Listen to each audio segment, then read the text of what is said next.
welcome to the Intuitively Wild podcast. I'm your host, Rachel Levine. Living intuitively wild is about coming back home to ourselves. Here, we talk about how to live connected to ourselves, others, and nature, and make a commitment to radical authenticity, vulnerability, and acceptance. On this podcast, we delve into a wide range of topics that span the human experience. We peel back the layers and talk about the things that are often not talked about. This is a space for us all to walk and wander this path of life together. Let's dig into our roots and go deep. Hello, and welcome back to the podcast. And welcome to our episode of the month where we sit down and create a ceremony for ourselves, where we talk about a way to ceremonialize what is happening in the world right now and how you can do that in a really actionable, practical, tangible way for yourself right now. And I am so very excited about what we are talking about, our ceremony for this month, because it's for the Leo new moon on July 24th. And I feel like Leo energy is really the embodiment of summertime, and not just the fiery, confident energy that it has its reputation to be, but also the grounded, heart-led, intuitive sign that it is as well. That's the energy that it also holds, and we'll get into all of that. But I want to remind you that this is all written out step by step on Substack. So if you prefer to intake all your information in that way, you can go head to the Substack that I will link below and get into the ceremony there. And what I find really helpful is listening to this episode, kind of taking it in, seeing how it feels, seeing what calls to you, what draws you, and then creating your ceremony using the Substack. So let's talk about the Leo new moon. I have my notes up here. And Leo is the lion. And like I was saying, it is known for this bold, confident, unabashed, unafraid, unapologetic energy. But Leo, in its most aligned expression, is grounded confidence. You might hear Theo scratching himself on the bed next to me. Because again, I think Leo can get a reputation for being self-centered or attention-seeking or dramatic, loud, taking up a lot of space. And one, a lot of those things are not bad things. And two, it's that when a Leo is fully aligned, it's grounded confidence. And that I've really been kind of coining that term for myself, because I don't want to just be confident. I want to have a grounded confidence. This is the energy of someone who knows themselves, accepts themselves, and backs themselves. Someone who not only knows their value, but they know their values, and they live in complete alignment with them. An aligned Leo is grounded confidence embodied, the energy of someone who never feels the need to explain themselves or force themselves to be seen. The attention is immediately drawn to them because they are magnetic, and they don't need to prove their worth, and they don't try to take up space. They just walk into a room and they are seen. Nothing is more attractive and attracting than confidence. And that is a true Leo embodied. And you can see where this might show up in your chart with what house this is in. So for me, Leo is in my 10th house of career. It's also my midhaven, my Mars and Venus both land in Leo. So I actually have a lot of Leo energy in my chart. And the 10th house is about your work, your career, your public life. And so that's been really supportive for me for owning this Leo energy in me. I'm meant to show up in that energy out in the world with my work. I'm meant to be confident. I'm meant to be grounded in my confidence, not to prove my worth, but to just know who I am and show up in that way. And that's how I magnetize and attract the right things to me, the right people, the right experiences, opportunities. And that just skims the surface, but you can go into this a little bit more personally for you by looking at your astrological chart and seeing where Leo is in your chart. Of course, I highly recommend reaching out to a professional astrologer about that because they might have more guidance. But that's just some of the ways that I've reflected on Leo for myself. And seasonally, we are nearing the end of the summer. So the season of existing off of socializing and sunshine is swiftly coming to an end. And Leo meets this ending with excitement. They are never one to leave the party unnoticed, and Leo energy allows us to end summer with a bang, to make this summer one to remember, to relish in the last drops of sunshine, and then relinquish the spotlight with a soft surrender. Because grounded Leo is not an attention hog. They don't need to be. They know they shine whether all eyes are on them or not. They know that they are shining at peak bright sunshine, whether the clouds are covering the sunshine or not. And that's really what I want you to remember when you're channeling this Leo energy. And this Leo new moon allows us a new opportunity to connect to this energy. It allows us a time to maybe reassess our sense of self, our sense of self-worth, our confidence, and how we show up in the world, whether in an embodied way. And also, this Leo new moon gives us the time to reground, reroute, and recommit, and to really root into our intentions with audacity. Because again, we've been moving through the chaos of summer, the fiery energy of summer, the activity of summer. We've talked a lot about this in some past episodes, and on Substack, I highly recommend reading some of this month's Substack posts that I talked about summer success list and just my experience with summer and really creating a spacious summer for ourselves. But now we are nearing the end, wanting to soak up the last drops of juice of summer, and maybe things are starting to slow down. We're preparing to reorganize our schedule for fall, for maybe back to school or back to work or just back to a shifted schedule or a shifted energy, whatever that holds for you in this season. But the season is notably shifting. And we still have more of summer left to enjoy. It's both things.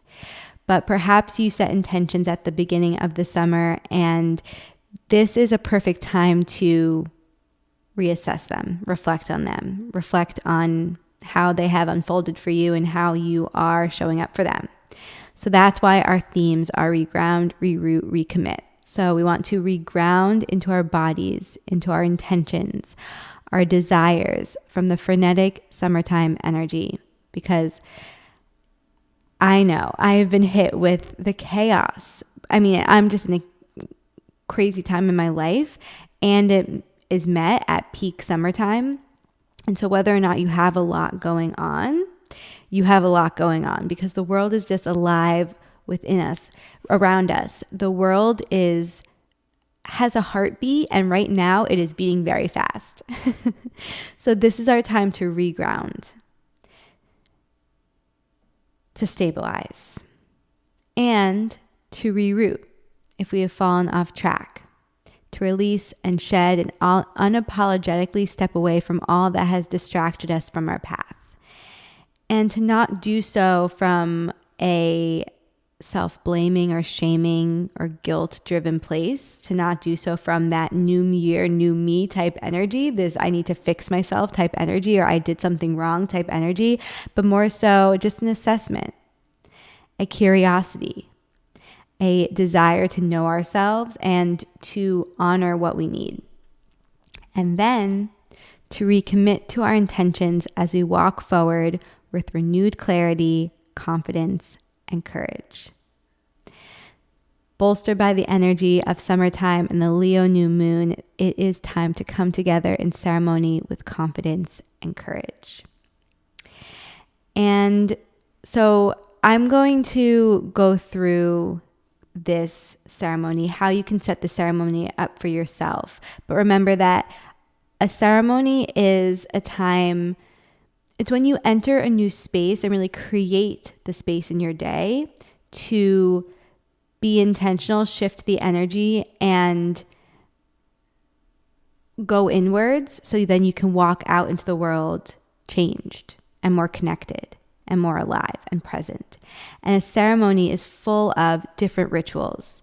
So I might share what feels like a lot to you. You don't have to do all of it in a whole ceremony sense. You can also pick and choose what feels good for you and drizzle little rituals into your day. You can adjust things so that they suit you. You can do absolutely nothing, I say, and just use this as inspiration. Really, my hope with this ceremony guide is to inspire you to tap into your intuition and make space in your life for intentionality.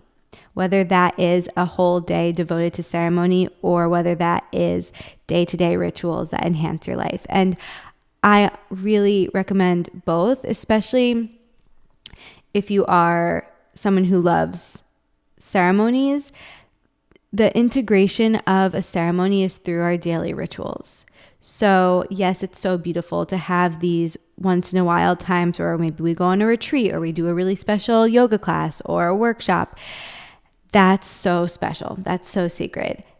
And we want to then take from that what we need and bring it into our day to day.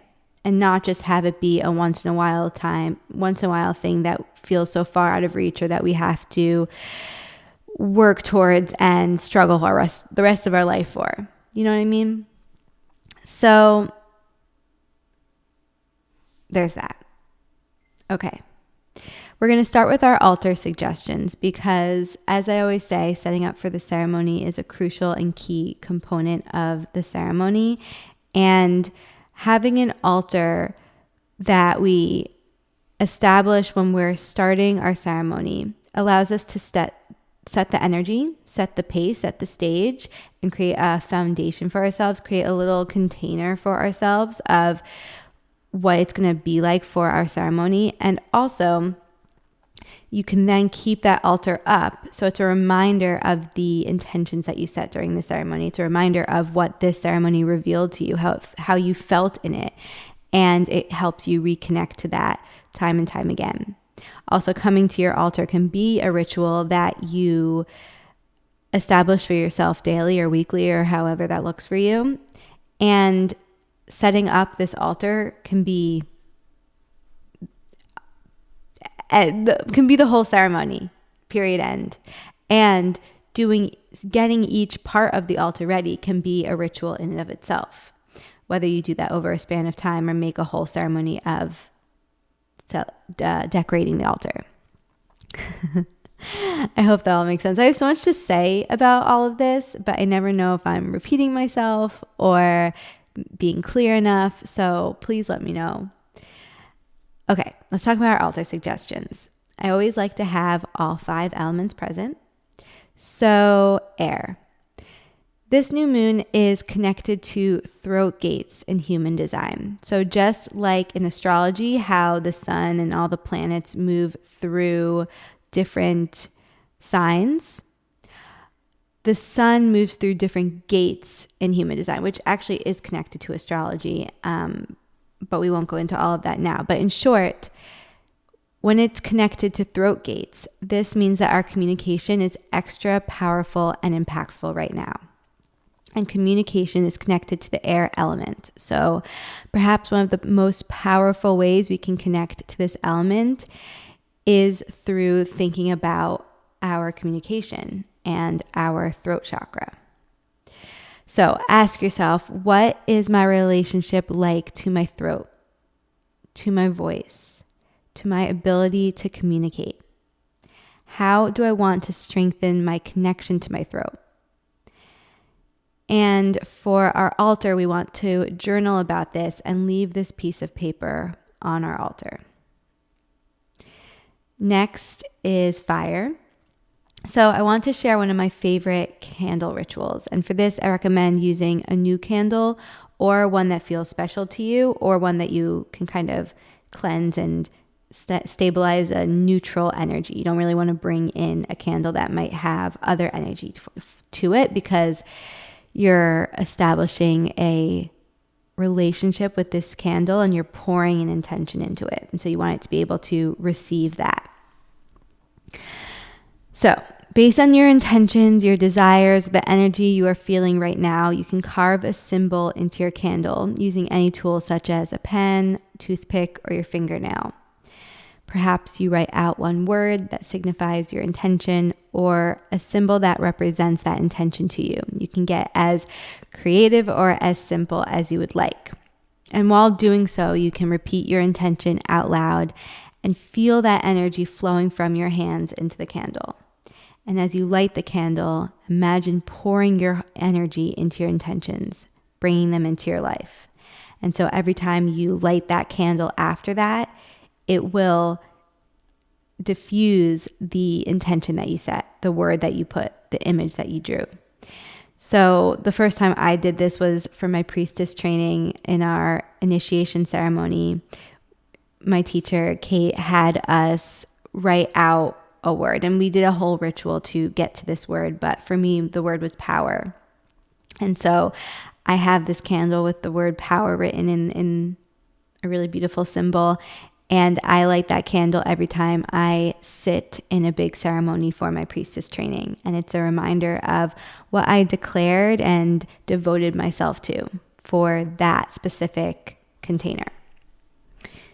So it can be a really powerful ritual to do for yourself.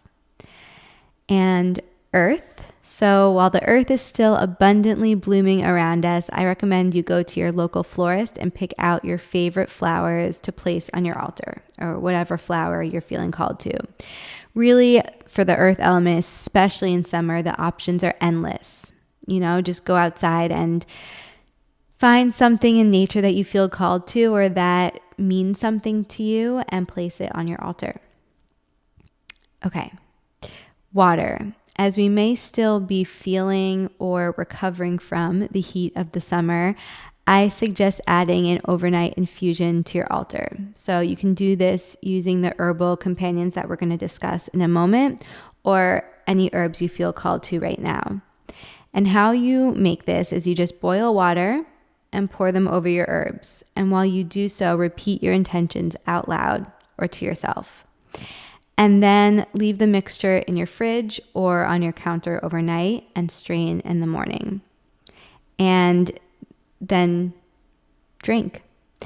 And this ensures a cooling and potent mixture that you can place on your altar and sip with you throughout the ceremony. What I love to do is make this overnight. And one reason that I love to do it overnight is because it just amplifies the potency and the impact that it can have, the medicine that the water holds.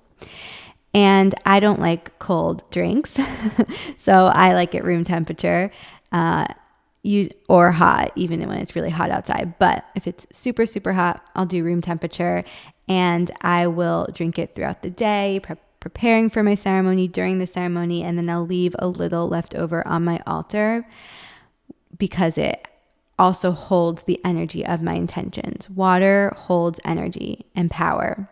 So when we leave some of the drink on our altar, we allow the water to continue to hold the power of both our intentions and the power and the magic and the medicine of the herbs that we chose, which is why it can be fun to be really intentional and intuitive with the herbs you're choosing for this mixture.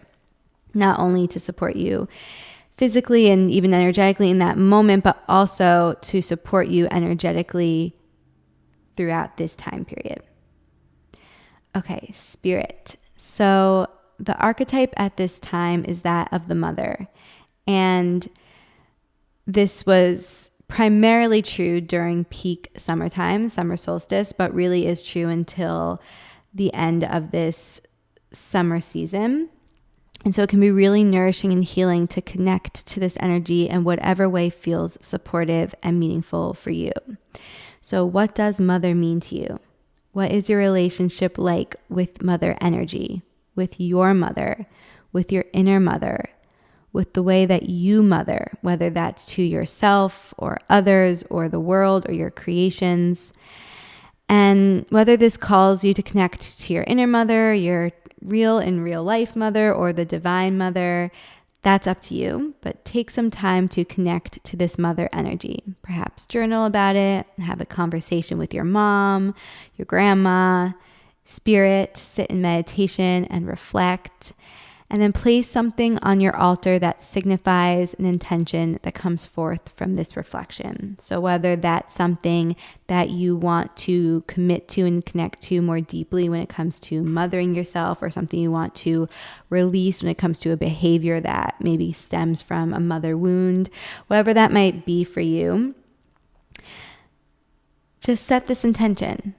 And maybe how I did it is I set an intention for one thing I want to release in my relationship with this mother archetype, and one thing I want to commit to. Okay, so we have set up our altar.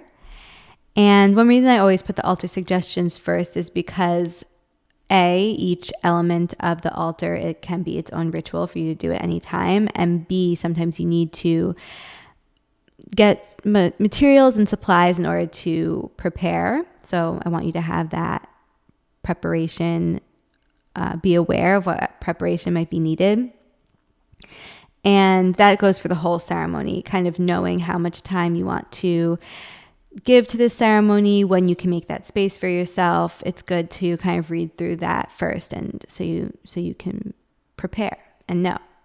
But also something that we need to prepare and know is our herbal companions, so that we can source them and maybe make them on the days leading up to this ceremony, or while we're setting up our altar. You can drink this mixture as often as you want. You can also, so like I said, you can drink it because I love to take herbs most in herbal infusions, but you can also find these herbs infused in body oils, in salves, and tinctures. You can put them on your altar. You don't have to put them on your body. So finding whatever form serves you. And again, you don't even have to use any of these, but you also don't have to use all of them.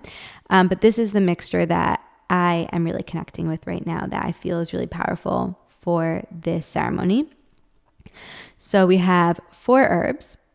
The first is California poppy. And this herb helps calm your nervous system. It will support you in your times of deep rest and nourishment, and pull you deeper into yourself. And then we have nettle. And this herb promotes fierce boundaries. It will give you the push you need to take action and the confidence to stay rooted in your decisions and who you are. It pushes you outside of your comfort zone to do what you need to do, what is meant for you. And at the same time, it provides a sense of comfort, nourishment, and support. Then we have cleavers, and this herb strengthens resilience inside and out. It both supports your immune system and your emotional capacity. It helps get you moving in a soothing, calm, cooling way. And then vervain. So this herb helps you both feel and manage anger when it arises. It's a magical plant that supports creativity and helps transform ideas into reality. It is a nervine, so it stimulates the vagus nerve, soothing anxiety and calming any internal balances. And overall, this blend helps you ground in the confidence required to take action on your desires while letting go of the need to be supported and loved by everyone. It helps you embrace all the phases that you go through, the times when you're filled with energy and want to be out in the world, and the times when you need to retreat and go inwards. It will spark your joy and soothe your anger. It will allow you to embrace your cycles and deeply trust who you are. And if you want help sourcing or creating this blend, please don't hesitate to reach out. Or if you want one customized just for you, or want some guidance and support on how to navigate kind of connecting to the herbs that might be helpful for you, or connecting to your intuition around that, I would so love to do that with you. I actually, through my own ceremony process, came to the conclusion that my herb for the season is St. John's wort. So while I am utilizing this blend for this ceremony and beyond, I also, no matter what infusion or blend I am working with right now or having that day, I am having St. John's wort every single day for this summer season. It's been very helpful for me. I also got a St. John's wort oil to put on my body to connect to the plant's magic in that way as well. So that's just some inspiration for you if you're looking for different ways to work with herbs. Okay, yoga therapy tools. So if you are doing this ceremony step by step, I love to make my herbal blend, drink it while I'm then setting up my altar, and then doing my yoga therapy tools.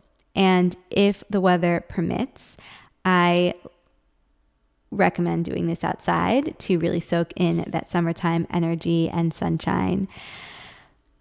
And our first one is heart openers. So Leo energy is also connected to the heart center, and backbends of all kinds support us in opening up our hearts. And here I suggest a supported bridge pose, because this is a more gentle heart opener that can be done on your back with a block or bolster underneath you. And you can look up online many different variations. I don't want to go into any right now because everyone's body is so different. And if you don't have that intuitive knowing or the knowledge to know what kind of heart opener or back bend you might want to do right now, A, reach out to me. We can definitely talk through it. Or B, you can look it up online. There are so many different options. And I chose something supportive and gentle because this Leo energy can be intense, and new moons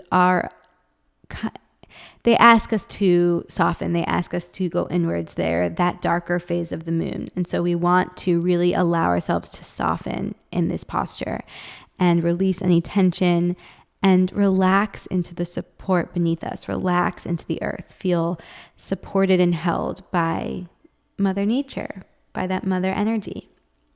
And you can stay for as long as feels good. And then when you're ready, slowly coming out of the heart opener, and we're going to move into a twist. So if you have a block underneath you, you'll remove the block and come into a side twist on your back. Again, I recommend something gentle, something that feels really good in your body, and you can look up so many different options. And twists, I have been taught, and what feels really good in my body is to always do a twist after a back bend, because it neutralizes your spine after the back bend and helps twist out any blocks in your system, physically, energetically, emotionally. And then our last yoga therapy tool, and you can do this one in any order, in the beginning or after the more active postures, but we are going to do lion's breath. So lion's breath might look funny, but it is very effective. I find myself doing it most mornings. But you want to come to a sitting position and open your eyes and mouth wide, sticking out your tongue while making an ah noise. I'm not going to do it for this video, although like I talked about in my reflections and intention setting video, we are just showing up raw and vulnerable and not caring what we look like. But I'm not going to do it right now. You can look up videos online, but it really releases any tension, any heat, any pent-up energy, and brings you back to your center. It also stretches out the muscles in your face, your eyes, your mouth. That's why it's really good to do in the morning. It really wakes you up and wakes up the circulation in your face as well. Okay, so now that we've moved our bodies a bit and grounded our energy, we're going to come to our reflections. So you want to grab your journal, your pen, maybe your phone, and write some record some voice notes. But pen to paper is really my recommendation. There's nothing, you can't beat it. There's just something about that connection from hand to mind to body to spirit. And also, sometimes we find ourselves writing more than we think we will, and really just letting the words flow. But if writing is the barrier for you to answer these questions or to do this ritual, then definitely just grab your phone, Or just walk and process and think, ponder. So our reflections and intentions for this new moon cycle will revolve around the 3 themes that we were talking about before: regrounding, rerouting, recommitting. Summer, from everyone I've talked to and from myself, it seems that it has been some chaotic mix of packed plans, unexpected news, exciting adventures, long unstructured days, and every little possible option in between. And so now, as we start to lean deeper into the darker half of the year, it is time to take stock. So, for reground, here are reflection questions. What are the intentions and desires you connected to at the beginning of the summer season or the beginning of the year? How do you want to feel for the rest of the summer? How do you want to enter the next cycle of your life? Whether this be the next season, moon cycle, or just the phase of life you are in personally. Reroute. What do you need to reassess and release in order to come back to your center? Is there more that needs to be processed in order to do so? How can you support yourself as you sift and sort through it all? Shed the old skin, soften into presence. And then the recommit is going to take us into our intentions. So, really give yourself time to process and reflect. And then when you're ready, as this end of summer draws near, what practices and rituals can we commit to in order to keep our promises to ourselves? How can we slow down and stay present with the magic of this season? How can you create space for yourself in the next season of your life to come back to your commitments and recommit every day? From all of that, try to get to one clear, concise sentence you can repeat to yourself as often as possible. And then decide what is one intentional action you can devote yourself to in order to continue to integrate and embody all that this ceremony has revealed to you. And for some people, it might be helpful to really structure that commitment, to put it in your calendar, to tell a friend, or to say to yourself, I'm going to do this every day until this time, or just be honest with yourself, and know how you need to hold yourself accountable. And choose something that you can hold yourself accountable to. Don't set yourself up to fail or to be frustrated. Don't set yourself up for something that you're not actually excited about doing or you're not ready to do. It's okay if there's something that you want to do that you're not ready to do. Choose something different that you're actually going to do, or choose little action steps that will lead up to the bigger step that you want to take. And closing the ceremony is just as important as opening. So really take time to express gratitude to yourself for showing up and making this space for yourself. I always end with my eyes closed, a hand on my heart, and just repeating, thank you, thank you, thank you. And then I close the ceremony thanking all the elements. I've talked about my practice with that before, but you can come up with any sort of ritual that feels good for you for closing. It doesn't have to be anything big. You can even just bow your head, press your feet to the earth, and move on with your day. But the most important piece, like we were talking about in the beginning, is the integration and working this into your day to day so that you are embodying the changes that you want to make and so that you're being really intentional with how these ceremonies are impacting your life. Okay, that is our ceremony for the new moon in Leo. And if you'd like to do a ceremony together, I am hosting one on July 25th at Airwood, which is a beautiful farm and distillery in upstate New York. in Akron. And I'm beyond excited. The location could not be more beautiful. The community could not be more supportive. So if you want any more information on that, the link to buy tickets is below, or you can reach out to me directly and I would love to talk to you about it. There's nothing I love more than sitting in ceremony and holding space for people and coming together in community. It just continues to be affirmed that that's my thing. We're feeling good about it. Okay, I will leave you all here. And if you have any reflections or intentions that you want to share with me, I would be so honored to hear them. So please don't hesitate to reach out. And I will see you all next time for more magic. Thank you so much for joining me on this episode of Intuitively Wild, the podcast. I hope it helped deepen your connection to yourself, sparked some insights, and inspired you to live intuitively wild. If you enjoyed this podcast, it would mean so much to me if you would share it with others and leave a rating and review. And please reach out to me. I would love to connect with you. I will see you next time for more magic.